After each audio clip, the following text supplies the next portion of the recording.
Good morning, it's Chris with Citygirlhomestead. It's Thursday morning. So, I was actually going to can a turkey today and make some turkey broth, but somehow a turkey came up missing from Jack's freezer, and I don't know how that happened. But anyways, so we won't be doing that today.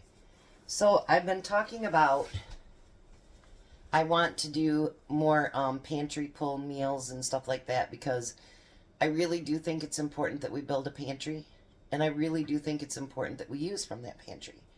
And especially with grocery prices the way that they are right now, I think it's very important that we stock up on a lot of different things and we learn how to make those things. Well, over Christmas, we made a lot of, goodies in a jar and whatever for my kids, and you guys seem to like that. So just because the economy goes crappy, or because, oh, we got to get those cans of corn in the pantry, does not mean that we can't have goodies in the pantry too. Because let's pretend, okay, let's pretend the crap really does get as bad as everybody says it's going to get. Do you really want to live on can of corn for the rest of your life? Being serious. I mean, once in a while a sweet would be nice. You go to the store now and some candies are really hard to find because they're short cocoa. By the way, if you don't have any cocoa in stock, get some cocoa. I just ordered more today. So, I think it's important that we have variety because otherwise you get what they call food fatigue or something. I don't know what it's called, but anyway, that's just me blabbing. So, what I decided today, if you want to come along on my journey with me, which I'd love to have you, let's do some things that we can put in our pantry that we can use for later, or today, or tomorrow, whatever you want to do it. I don't really make a lot of sweets, and like, my sister's like, well, you make, all that stuff on Sundays. Yeah, we do. But I taste it that day, and then actually, we pack it up and Tom carries it the rest of the week for his lunch. So, anyways, so I decided what's something that went over really, really good on all the trays that I made for everybody and everything. One thing in common, everybody loved the brownies. So, how about if we make a bulk brownie mix? So in my bowl, I already have 2 cups of cocoa. All right? And this is going to be big. This is going to be real big. So make sure you get your whole package of flour out. So we're going to need 6 cups of flour. There's 2, 3, 4, 5. I hope my bowl will hold this much. And 6 cups of flour.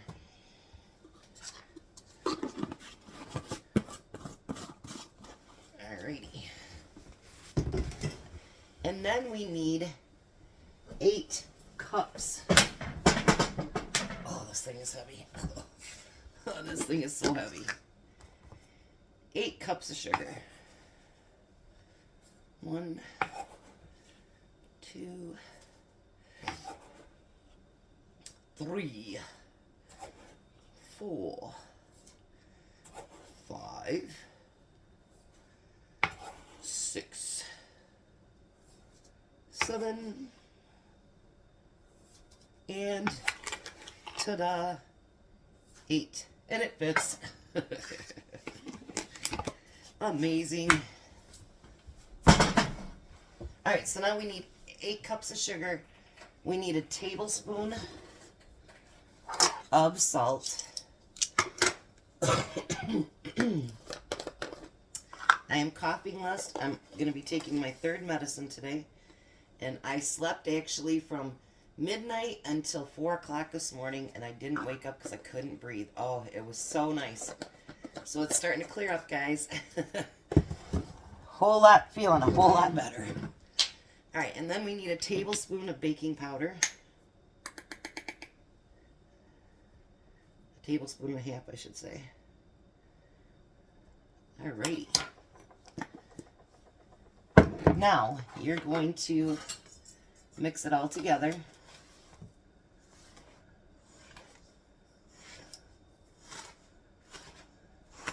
Look at all that.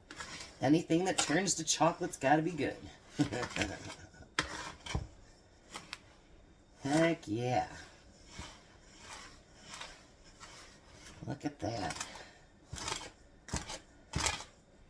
Now, you can, if you don't have anything big enough to store this in, which I'm hoping that this is a container I used to keep my oatmeal in, but now the container that my grandkids made me holds my oatmeal. Tom hates that container because it's hard to get out of the pantry. But he doesn't bake ever, so I guess it'll be all right. But if you don't, you know, have containers or the space for containers, you could take, this takes 2 1/4 cups of mix to make your brownies. You could actually take, it might even fit in a quart bag. It could be. And put it in a baggie and then stack them on top of each other in your pantry. So that even those of you that, you know, you live in apartments or whatever and you don't have a lot of space, whenever you can do like we did with that ham and stuff and you can stack it on top of each other, it takes up a whole lot less space. Alright, let me do the bottom here, make sure I got it all up.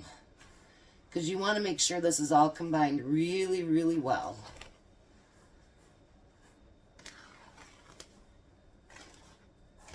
You make sure you got everything together. And you don't want to see any of those, like, I don't know if you can see it. See how you see these little tiny white specks? You don't want that. You want to make sure everything's mixed really, really well.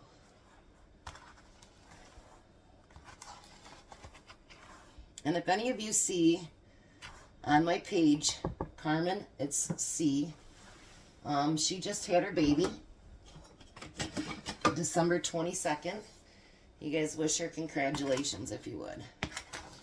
She had a beautiful little baby boy. I can't share the pictures, but he's a cutie.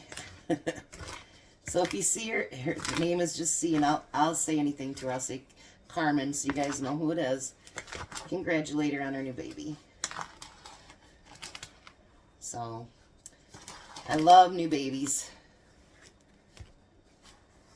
I think new babies show us that the world's still meant to be here for a minute. And it gives us new hope and new faith that the world will continue. And that sometimes we can start all over. Babies are a blessing. Alright, so I'm going to take my little canning funnel here. Let me move you up here a little bit. I'm going to use my canning funnel. So let me grab a bigger spoon here. Let's grab one that's got a deepness to it. You know what? Why not just use my canning thing here too?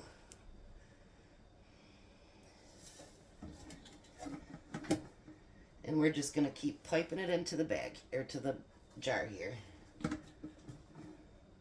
So let me finish filling this up, and then I'll be right back. Alright, so I got it completely filled up. How about that? I had to punch it down a little bit, but I got it all in there. So now what I did is I printed off a label that says brownie mix, and I forgot the cup, so I put a C in there. So it takes 2 1/4 cups of brownie mix, 2 eggs, 3 tablespoons of water, 2 teaspoons of vanilla, an 8x8 baking pan, 325 to 20 to 30 minutes. So you have your entire brownie mix here. It's going to go right over there in my pantry. And when we want brownies, we'll have them. And of course you can do whatever you want once you do that mix. I mean, you can add chocolate chips or nuts or, you know, I don't know, raisins, whatever you like in your brownies. So that is a great idea, and I think I figured it out. It makes almost 8